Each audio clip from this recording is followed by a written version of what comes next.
From death that hurtles by, I crouch in the trench day long, but up to a cloudless sky, from the ground where our dead men lie, a brown lark soars in song.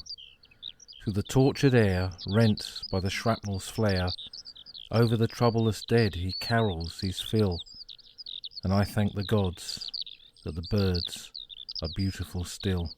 So wrote the soldier poet Leslie Coulson, who served as a sergeant with the 12th London Regiment, the Rangers, at Gommecourt, and then was mortally wounded on the Transloy Ridge in October 1916, dying of his wounds at a casualty clearing station near Albert, a man who sadly found his grave on the Somme. Today is the anniversary of the Battle of the Somme, and this is an Old Frontline special, where we look at some aspects of the Somme battlefields, visit some sites, and hear the testimony of a veteran who was there in 1916. Welcome to the Old Front Line with me, military historian Paul Reed, and let's head to Picardy. At 7:30 in the morning on the 1st of July 1916, the whistles blew in the British trenches opposite Gommecourt in the north to Montauban in the south. At that moment, tens of thousands of men went over the top and moved out into no man's land, mainly at a walking pace, moving towards the German trenches in the big push. This was the battle that would end the war, they believed, but by the end of that day, more than 57,000 British and Commonwealth soldiers had become casualties, nearly 20,000 of them men killed in action or had died of wounds, the greatest single loss sustained by the British Army in its entire history. What had gone so tragically wrong? There'd been a 7-day bombardment in the end because the offensive had been postponed due to poor weather. It had literally tipped it down in the trenches in the lead-ups to the attack, many soldiers being soaked to the skin. During that bombardment, more than 1.75 million shells had been fired at the German trenches along that 18-mile front, the biggest British barrage of the war, and the men assembled to take part in the Battle of the Somme had seen the build-up for this barrage, the huge amount of shells everywhere, the guns firing 24 hours a day at the German positions. And they were told on the eve of the offensive by their commanders that following this bombardment nothing would survive, not even a rat, and all they'd simply have to do was to step out into no man's land, walk their way across to the German trenches, capture those positions, walk into the villages beyond and be in the town of Bapaume and Peronne on the eastern edge of the battlefield by nightfall, Berlin potentially by Christmas. The reality was that despite this tremendous bombardment, the Somme is rolling chalk downland, easy to dig into, and the Germans had constructed their defences here for nearly 2 years, digging in the autumn of 1914, following the fluid battles of that year.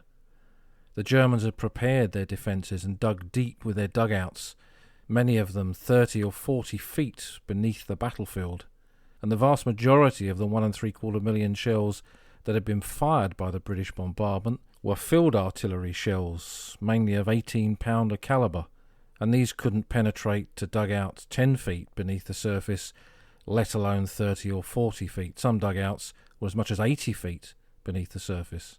So this meant that during this bombardment, during the Trommelfeuer, as the Germans called it, the drum fire of this bombardment, they simply sheltered in these dugouts. And when 0 hour came on the 1st of July, and the bombardment lifted and moved on to targets beyond, this gave the Germans the signal they needed that an attack was coming. They moved up the steps, out into their trenches that were smashed to bits by shell fire, but the men defending them were still alive, and they set up their machine guns and their rifle teams, and they calmly awaited the arrival of the enemy, the British Tommies, walking across no man's land and walking into machine gun oblivion. Wave after wave moved forward, wave after wave was scythed down by the machine gun, and then eventually the German artillery fire as the guns spoke. The Germans reacted quickly to the attack, and the Tommies moving slowly across the battlefield could do nothing but take this deadly fire. On most parts of the front, the majority of the casualties were suffered in the first 30 or 40 minutes of the battle. So quickly were these battalions, these proud battalions that had been raised in 1914, so quickly were they destroyed.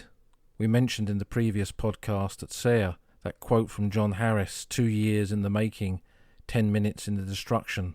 That was our history.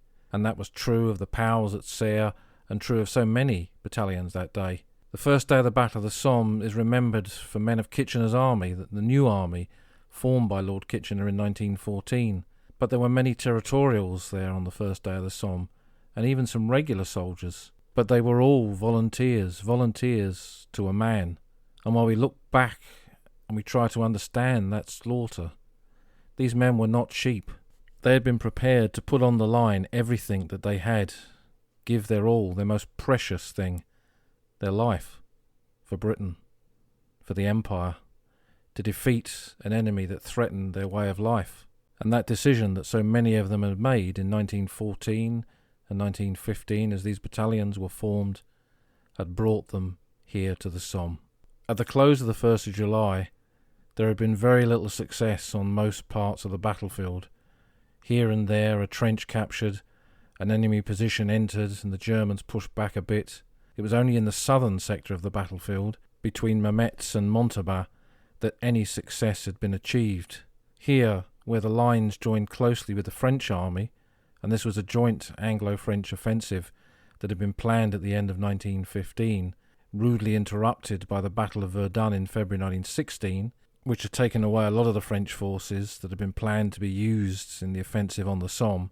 But here in this southern sector, the French troops that were here had a lot of heavy guns, and their guns assisted in the bombardment between those positions of Mametz and Montauban.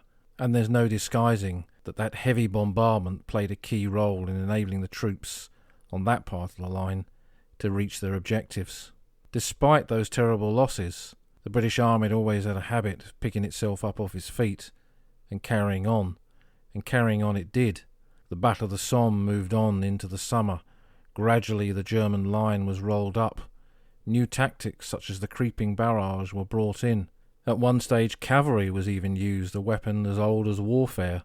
But within a couple of months, on the 15th of September 1916, tanks were used for the first time, and the Somme evolved into a modern battle with modern weapons and modern techniques. By October, the weather changed, the rains came, turned the battlefield into a quagmire, but the fight continued until it ended in a snowstorm near the Butte de Warlencourt on the Albert-Bapaume road on the 18th of November 1916. By that time, the British and Commonwealth forces had lost over 450,000 men on the Somme, killed, wounded and missing, and of that number 150,000 dead, of which half were missing. They would have no known grave. The Somme was a defining moment in our history. The historian A.J.P. Taylor later wrote that for him the 20th century did not begin on the 1st of January 1900, but on the 1st of July 1916. And what he meant by that was that first day of the Battle of the Somme and all those terrible losses signalled a new type of warfare, industrial warfare, with killing on an industrial scale, and that would characterise much of the rest of the 20th century. So with that in mind, and the defining point that the Somme was in all our history, it's that we remember, and all those men who were there on this anniversary of the battle.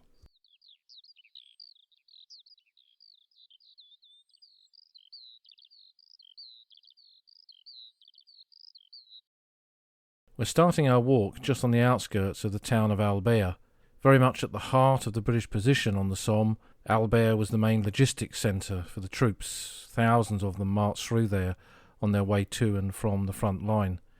It was dominated by a huge church, a basilica, atop of which was the golden statue of Mary with her outstretched arms holding the infant Jesus. It was hit by a shell in early 1915 and hung at a rather precarious angle. It was often referred to as the Leaning Virgin or the Golden Virgin by the troops who were here. And when the Australians came here in the summer of 1916, of course, they had to call it something different, and they called it Fanny Durack. Fanny Durack was a female Australian Olympic swimmer who got a gold medal at the 1912 Olympics. and the diggers thought that it looked like Fanny Durack diving into a swimming pool. It's been restored now. The original basilica was destroyed in 1918. But as we pass Bapaume Post Military Cemetery on the right and turn back to look at Albert, we'll see the modern rebuilt basilica and the clock tower of the town hall. Bapaume Post Cemetery is a cemetery that we'll come to another day. It connects to some other stories elsewhere on the Somme, although there are two commanding officers of the Tyneside battalions, who we're going to talk about shortly, buried in the cemetery, Lieutenant Colonel Sillery and Lieutenant Colonel Lyle, one half of the Tate and Lyle sugar family. But we'll press on up to the point where we reach the peak of the hill here. It is in fact two hills. We are on the Tara-Usna line, as it was called. Tara Hill to our right, Usna Hill to our left. The positions here in front of La Boisselle and the trenches were renamed by the 51st Highland Division, Scottish troops, in the summer of 1915, when they took over from the French, who'd previously held this part of the line. We're behind the British front line at this point, but we've got a grandstand view down towards the village of La Boisselle beneath us, and two valleys to the right and the left of this main road, the D929, the Albert-Bapaume road that runs from Albert to the town of Bapaume, right through the heart of the Somme battlefields.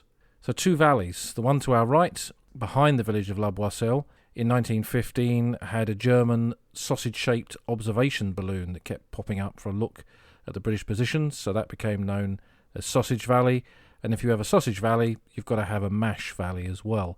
A Mash Valley is the long valley we can see to the left of the village of La Boisselle, leading up to the next village of Ovillers. The attack on La Boisselle on the first day of the Somme and beyond it, Sausage Valley, was led by men of the new army in this area, the 34th Division, commanded by Major General Ignaville Williams, Inky Bill, who we spoke about in the previous podcast on Mametz Wood. His division, consisting of two brigades of Northumberland Fusiliers, the Tyneside Scottish and the Tyneside Irish, and one brigade that consisted of the 15th and 16th Raw Scots, recruited in Edinburgh, the 10th Battalion of the Lincolnshire Regiment, the Grimsby Chums, and the 11th Suffolks, the Cambridgeshire Battalion. Their task was to advance down these slopes through the village, beyond to Sausage Valley, and continue with the assault towards the village of Pozières. Others would then pass through them, and the advance would continue. Now we're going to come back to La Boisselle to visit the Lochnagar mine crater, and if we look to our right we can see an area of scrubland, and on a busy day cars and coaches parked around it on the site of the Lochnagar Memorial. The crater was purchased by Richard Dunning, an Englishman, in the 1970s to preserve it, and it is now one of the most visited locations on the Somme battlefields and very much integral to the Somme story, but worthy really of a podcast in its own right. Our focus on this walk is going to be Mash Valley, so we're going to continue down the hill, getting an impression of how important the valley, Mash Valley, was, come down the hill to a junction in the road, where we'll turn right down a minor road. And there's a little memorial seat here. We haven't quite finished with La Boisselle yet. This is the memorial to the Tyneside Scottish and Irish. Now, as I mentioned, they were part of the new army, Kitchener's army, units of the Northumberland Fusiliers, raised in Tyneside in 1914, one entire brigade affiliated to the Scottish community in Tyneside, and one affiliated to the Irish community within Tyneside. These were tough men with tough jobs and from tough backgrounds, and many of them had tough lives. The motto of the Tyneside Scottish, for example, was as hard as hammers. So these were men who had joined up in 1914 in response to that call, formed 8 battalions from that area, over 8,000 men, and were about, on this day in 1916, were about to take part in their first assault with catastrophic losses, many of the battalions suffering upwards of 80% casualties. The little triangle of ground that is behind this monument was the pre-war civil cemetery of La Boisselle. This was the local graveyard, the local cemetery. And there's no trace of it today. The new one we're going to walk to in a minute. But we'll walk round this triangle across the Albert-Bapaume road to where the new cemetery is located, continue past that on a minor road that goes north-northeast from the Albert-Bapaume road, until we come out onto an open bit of ground just beyond the edge of the village.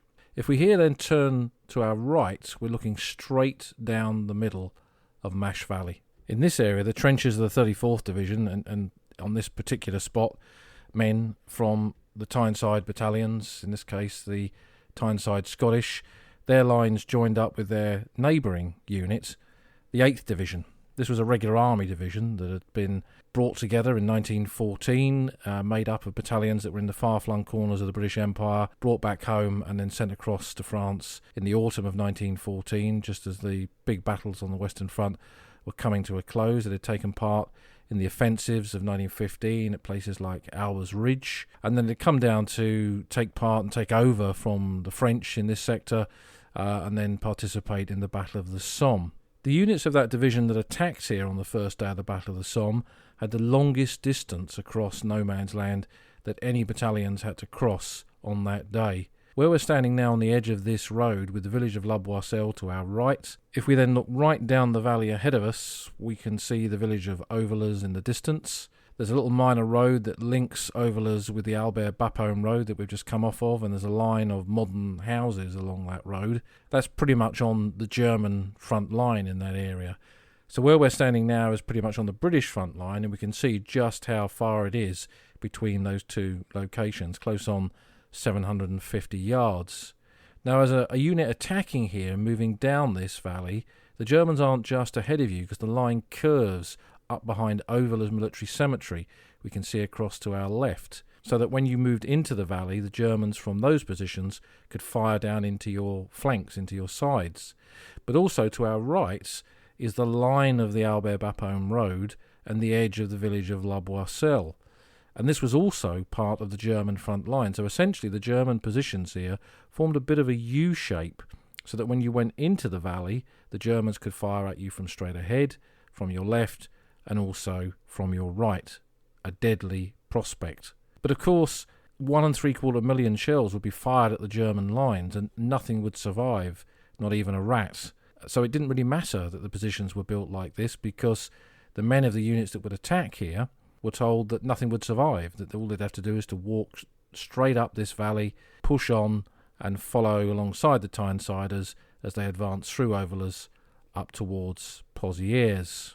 One man who was not entirely convinced by that was Lieutenant Colonel Sandys of the Middlesex Regiment. He commanded the 2nd Battalion, and in the lead-up to the Battle of the Somme, he was to be found in the front-line positions here, looking through trench periscopes, watching the bombardment, not entirely convinced that the artillery would do its job. He'd seen similar things happen at Albers Ridge the year before, where the bombardment had failed and there was uncut wire and German defenders, and he feared that the same thing would happen here. He relayed his fears to his commanding officer, to his brigade commander, but he was told, carry on, the bombardment will do its job, carry on with your orders, and on the day it will be, as promised, a cakewalk. You'll just have to walk your way across the battlefield. On the 1st of July, he led his men into the attack. He blew his whistle, he led them over, they advanced into Mash Valley, and by the close of the day, his battalion had lost over 600 officers and men. He being one of them, he'd been badly wounded. Recovering from those wounds, the events of the 1st of July played heavily on his mind. No doubts he played back the things that he'd seen of his men moving forward to be cut to pieces by German machine gun fire, and he felt that perhaps he should have done more to protest in the lead up to the battle. Could he have saved more lives? Could he have stopped the attack even? And it played on his mind to such an extent that just over 2 months after the attack, he took his own life while recovering from his wounds. And Colonel Sandys became one of those sadder casualties of the Great War. What happened on those battlefields did not just end as the echo of the guns faded away. It stayed in the minds of these men on a short-term basis, and for those who survived the war, on a long-term basis, something that interviewing veterans in the 1980s and 90s I came across frequently. They had no word for PTSD. They would say to me, when I went to see them, that they'd fought the Battle of the Somme in their bed last night again, and it was their very self-effacing way of saying that the war had stayed with them. So in 1916, for Colonel Sandys, what it must have been like to have seen his own battalion torn apart as it was on the first day of the Battle of the Somme, we can only but imagine. Just as he was buried in a London cemetery, the London Gazette was published announcing the award of the Distinguished Service Order for his bravery in the attack on the first day of the Battle of the Somme. Continuing on this road, keeping Mash Valley to our right, we follow it upwards to a crest where, looking back to our left, we can see down into the town of Albert and the Basilica. Here we turn right and follow the road along with Mash Valley now on our right again. We can see how the slopes of the village of La Boisselle, the edge of the village, drop down to where they meet the valley floor. And there's a little group of modern houses, quite modern houses there. And up until the 1970s, another of the Somme's mine craters was in that area, the Boisselle mine. Just as a mine had been blown on the front of the 34th Division for their attack on Sausage Valley, the Lochnagar mine, another had been blown here, the Boisselle mine, to assist the attack up Mash Valley. It had taken out some of the German defences, but not the German defenders. One of the things that we learned from the explosion of these mines on the Somme, blowing them in the front-line positions, was that this really did not have any effect on eliminating the garrison that defended these positions, a lesson that we would learn for the Battle of Messines the following year. The Boisselle crater was really the original La Boisselle crater, if you like, in terms of battlefield visitors here in the interwar period. Being located on the main road, it was very easy to visit. Lochnagar was down a little side track and difficult for charabancs of that period to reach. Only dedicated visitors, like some of the veterans who'd fought there, made their way down there, but many, many thousands stopped at the Boisselle crater. But by the 1970s, the veterans were elderly. They were old men now, and coming to the battlefields was increasingly difficult for them. So the level of visitors had faded away to almost nothing, and the farmer who owned the ground there thought that the British had forgotten about the sacrifice in the Great War, so he decided to fill the crater in. And it was the filling in of that Boisselle crater that led to Richard Dunning buying the Lochnagar crater a year or so later. So the view here has changed a lot. But I've got some photographs that John Giles, the founder of the Western Front Association and author of the Somme Then and Now, some pictures that he took at that time showing this part of the battlefield, and I'll put those on the podcast website. Continuing along the road, we reach the cemetery. We go up the steps, past the Cross of Sacrifice, and into where the graves are located. This is Ovillers Military Cemetery. This is a large and impressive Somme cemetery. There are 3,440 burials here, and it looks as if the rows go on almost over the hillside. Of these, 2,480 are unknown, so only 1 in 3 of the men buried in this cemetery is a known soldier. As we come in up the steps and go to our right, we see the grave of Lieutenant Colonel Henniker with the badge of the Leinster Regiments on his headstone, and I'll put a picture of his grave on the podcast website. He was a long-serving soldier of the regular army. He'd commanded the 20th Northumberland Fusiliers, the 1st Tyneside Scottish, and on the eve of the Battle of the Somme, he was given command of the 21st. The next day, he led his men into the attack here at Mash Valley and was killed somewhere in no man's land, leading the remnants of his battalion shattered by that terrible machine gun fire across the battlefield. As we walk up through the cemetery, we come to the original Plot 1. The cemetery, in fact, was originally made after the Battle of the Somme, when this was an area behind the British lines. Units that were in the frontline area around the village of Courcelette, for example, brought some of their dead back here for burial. Captain John Lauder of the Argyll and Sutherland Highlanders was one of those, killed during the winter of 1916-17 after the battle was over. He was the son of Sir Harry Lauder, the famous music hall star, probably one of the most famous men of that generation. The death of his son broke Harry Lauder, and he wrote about it extensively and movingly in his memoir, A Minstrel in France. There have been some additional burials to the graves here as well, and those are towards the end of this plot and also tucked in between some of the original graves. George Nugent was a lad from Newcastle whose remains were found by a British visitor on the lip of the Lochnagar mine crater in the late 1990s, and he was reburied here in the presence of his family on the 1st of July 2000. He was identified by his name being engraved on the handle of his cutthroat razor. It was found amongst the equipment that was discovered when the body was unearthed. Somme, just like all these battlefields, is still giving up its secrets. As we return to the front of the cemetery, we're looking over Mash Valley, and we're seeing the ground in which the attack went in on the 1st of July 1916, on this day in 1916. And as we know, Colonel Sandy's battalion made an assault across this ground. They were on the right, the 2nd Middlesex, in the area just in front of the cemetery, and the fact that the battalion advance cut through here was the 2nd Battalion of the Devonshire Regiment, and coming up behind both of those in support was the 2nd Battalion of the West Yorkshire Regiment. Now these were all regular battalions, and there was a nucleus of regular soldiers amongst the officers and men within them, but the vast majority of soldiers who fought here with those units on the first day of the Battle of the Somme were men who had joined the army at the beginning of the war. They were Kitchener Army recruits and had served with reserve battalions at home and then been transferred out to France as replacements to these long-serving regular battalions on the Western Front. Their assault over this open ground on the 1st of July, with a lot more than rats having survived in the German trenches, meant that being fired at from 3 different sides as they moved into Mash Valley, very quickly these 3 proud battalions were annihilated by machine gun fire. Only about 70 men from these combined battalions reached the German trenches on the far side of Mash Valley. They occupied about 300 yards of that trench and incredibly held it for 2 hours until German counterattacks overran their position and pushed them back. So the assault here that day was a failure. Further attacks went in across Mash Valley on the 3rd, and then on the 7th of July, new units moved up, including the 8th and 9th Royal Fusiliers. Amongst those Fusiliers was my old veteran pal Alf Rozelle. He'd served with them from the beginning of the war, taken part in the Battle of Loos at the end of 1915 and the Hohenzollern craters in early 1916. And in July 1916, his unit had made an attack through the grounds we can see ahead of us here towards the village of Ovillers. It had been a successful attack, but it cost the battalions, both the 8th and 9th Fusiliers, very heavily indeed.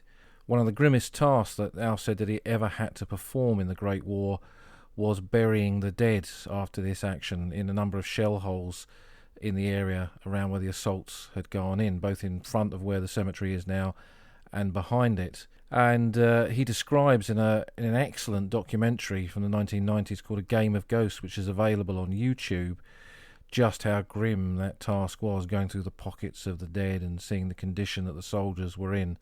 It was something that stayed with him for the rest of his life. And there's a bit of a follow-on story to that, really. In the very first episode of The Old Front Line, I spoke about my old friend Yves Foucault, who was the Wargraves Commission gardener who lived in Pozières. Now, his friend was a farmer here at Ovillers, and in the 1980s, at the rear of where Ovillers Military Cemetery is now, there was a little area of pasture land bordered by trees.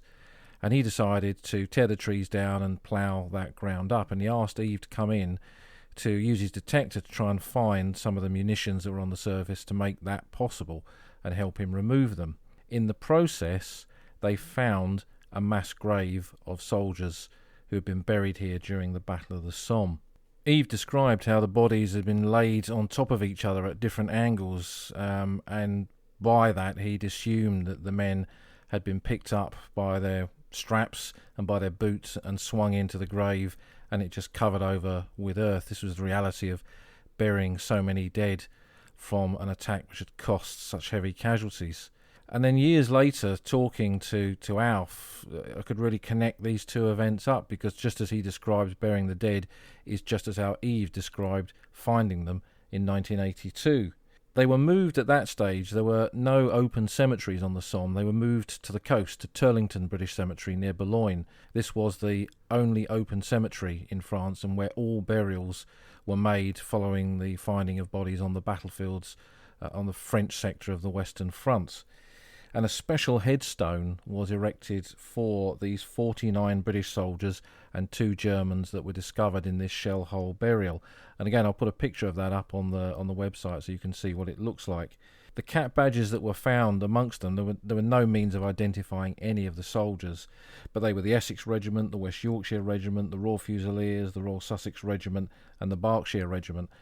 And all of these were units that had taken part in the assaults on Mash Valley, either on the first day of the Battle of the Somme or in the attacks of the 3rd and the 7th of July. So it all tied in. So it's funny how these stories can be connected together like this. I often think that the stories, I don't find the stories find me. There's no such thing as coincidence when it comes to these things.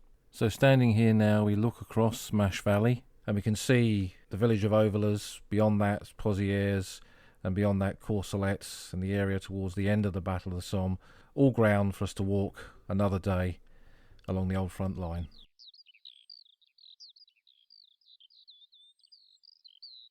For this Somme Anniversary edition of the podcast, I've delved into the papers that I gathered through talking to veterans back in the 1980s and 90s. And what follows next is an extract from some recordings made with Edmund Gardner Williams, Ted Williams, who was a veteran from Formby who joined the 19th Battalion of the King's Liverpool Regiment, the 3rd Liverpool Pals, in 1914. He served in the transport section of the battalion and painted quite a lot of views of the battlefields, which he refers to at one point in the recordings. A little extract from his memoirs that he wrote in the 1960s, and some of his paintings appeared in one of the editions of Stand 2 back in the 1980s, and that's how I managed to get contact with him, and we stayed in correspondence, and I went to visit him. He was taken prisoner in the March Offensive of 1918 and spent the last phase of the war in Germany. Cracking old boy, and very, very lucid in these recordings, which I'll play for you now. The first one describes their early experiences on the Somme in 1915 into early 1916. Then at Christmas 1915, we were given our first instruction at the western point of the Somme area, Villers, Goncourt of ill fame. It was Cucina then. It was a quiet part of the line. You walked about. Mind you, he could get down to about rooftop on the hill outside Villers with his machine gun. And I remember going up with the transport the first night, and the drivers, of course, sitting well up on his big horses, having to duck to escape the burst of machine gun fire. It was taking the tiles off just outside him. This second one describes their time when they'd moved down to the sector around Maricourt and Carnoy, the southern sector of the Somme. Their lines bordered on the French army in this sector, and it would be here that they would make their attack on the 1st of July. So this is his memories of coming under shell fire in this sector. The first shell that burst, shrapnel shell that burst not very near me, so to speak, at night, going up the first time, or second time only, we'd been up the line when they were in that there. I suddenly experienced that very peculiar shock and a nasty metallic taste in my mouth, which comes from shock. But later on, when we got used to it, we became overbrave. We hadn't seen enough. And going up the line, I, strangely enough, I must be peculiar, I suppose, was quite interested. The spent bullets and some not so spent whistling by, when you found that you weren't being hit by them, they became a kind of accompaniment. You never knew when a shell was going to come, but only rarely were we shelled going up near Carnoy village. A shell may have burst a little while before or something like that, but we never had any casualties, but we still had that creepy feeling of getting up to the line. You never knew when something was going to drop. And then you got rid of your rations and whatever it is and away for slates as fast as you could. The final extract is his memories of the first day of the Battle of the Somme, when as one of the Liverpool Pals he went over the top in the attack on Montauban. It was about mid-morning on the 1st of July 1916, and the battle had started at about 6:30, 7 o'clock, I forget the exact time, in fine weather after some rain. It had been put off for 24 hours or so because of heavy rain. There had been barrages with continuous bombardment for weeks before in order to destroy the wire and to destroy the trenches. Varying degrees of optimism and pessimism were abroad as to the efficacy of this. Generally, the pessimists had it, if you understand. The wire was not. We were new troops. The artillery were new troops. But the troops said, this is the breakthrough. They fully expected it. The high-ups did. Their hopes were not fulfilled by a long chalk. So you had the new people who had never been over the top before, people just out there, all ready to go, and they went over the top as if they were on parade. And they went into the machine gun storm. And by the time that this was painted, there had been nearly 60,000 casualties on the first morning of 1st of July 1916. Not so much amongst the Liverpool battalions, although some of them were engaged, but mainly on the western and northern flanks. When I listen to recordings like this, I realise how lucky I was in those days to have the opportunity to meet so many men like Ted. They enriched not only my understanding of the Great War, but also my life, and I'll never forget them. And part of the reason for starting this podcast is to share some of their stories with you. So I hope to come back to Ted and some of his memories of Ypres in a later edition of the podcast.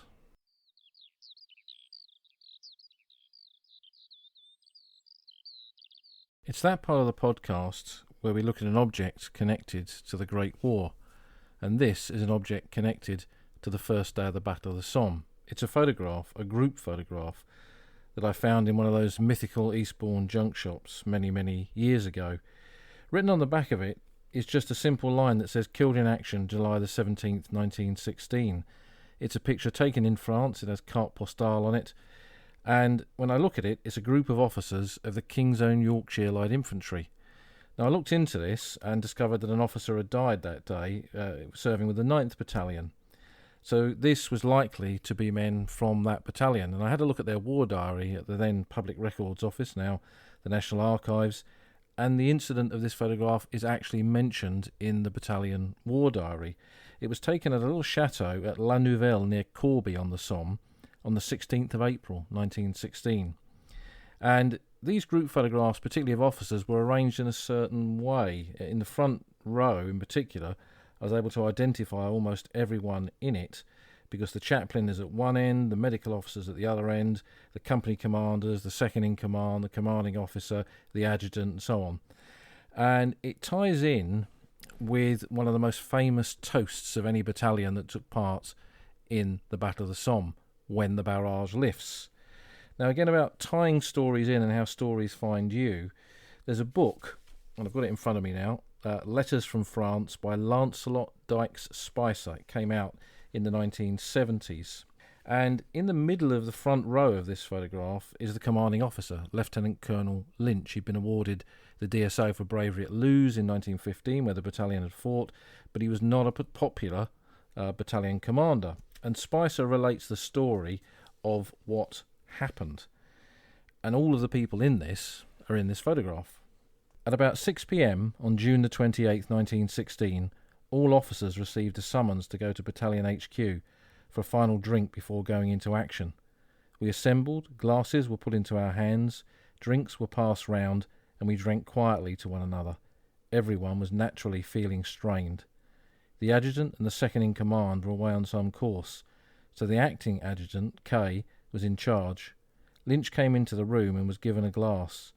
K went up to Haswell, the senior captain, and said quietly to him, "I think you should propose the CO's health."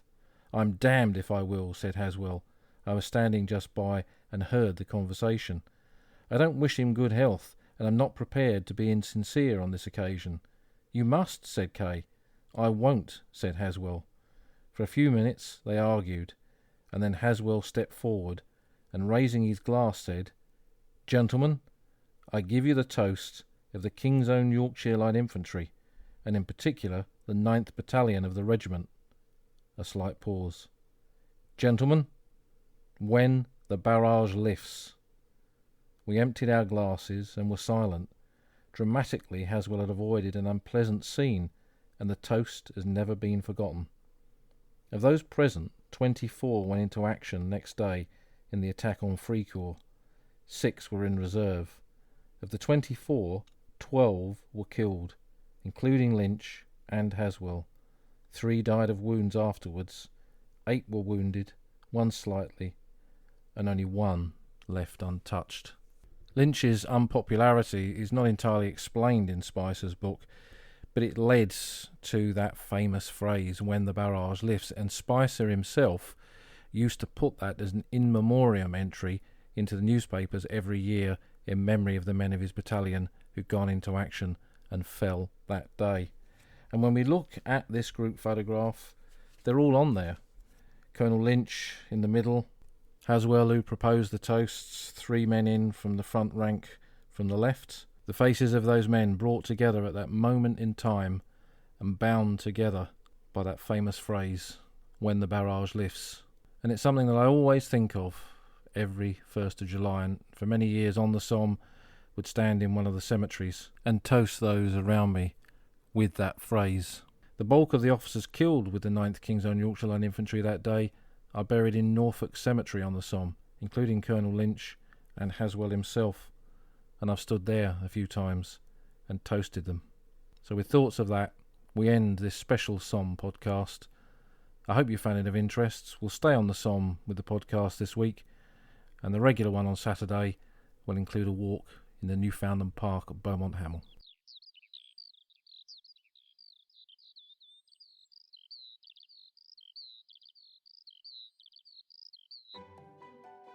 You've been listening to an episode of The Old Front Line with me, military historian Paul Reed. Do take time to subscribe via Apple Podcasts, Spotify or other podcast services. Tell us what you think using the hashtag OldFrontLine. Follow me on Twitter at SomCorps, and have a look at the podcast website www.oldfrontline.co.uk. I'll see you next week on the battlefields of the Great War.